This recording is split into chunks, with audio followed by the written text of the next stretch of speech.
सढ़िया टिकुलिया महावर लवनी हो लाले लाले आवा हो चला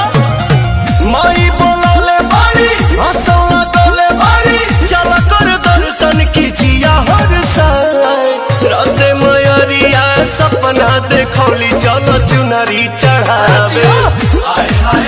चलो चुनरी चढ़ावे चलो चुनरी चढ़ावे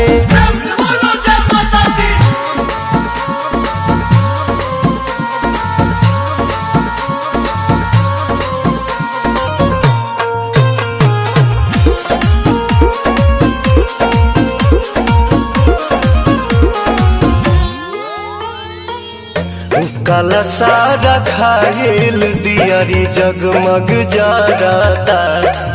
और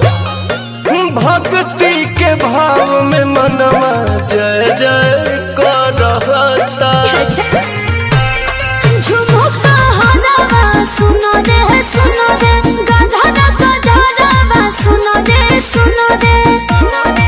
श्रद्धा जगले बारी अपन बनोले बारी मंदिर के घंटी जिया भीतरी सुना जियारा में जोगन के जोगवा जगौली चलो चुनरी चढ़ावे चलो चुनरी चढ़ावे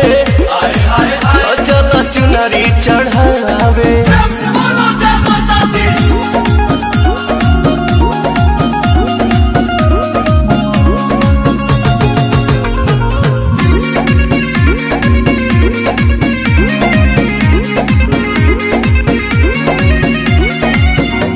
माई के चरण के धुरिया लीला सजी अपो के पायलिया मन के आंगन बजी नथुनी बिंदिया निमने टीका हसुलिया निमने बिने बिहारी पावन भइले भक्ति में मगन गइले गीत दिलवा में श्रद्धा सजाए माई मोरी दुलारी के संदेश बाटे चलो चुनरी चढ़ावे चलो चुनरी चढ़ावे चलो चुनरी चढ़ावे।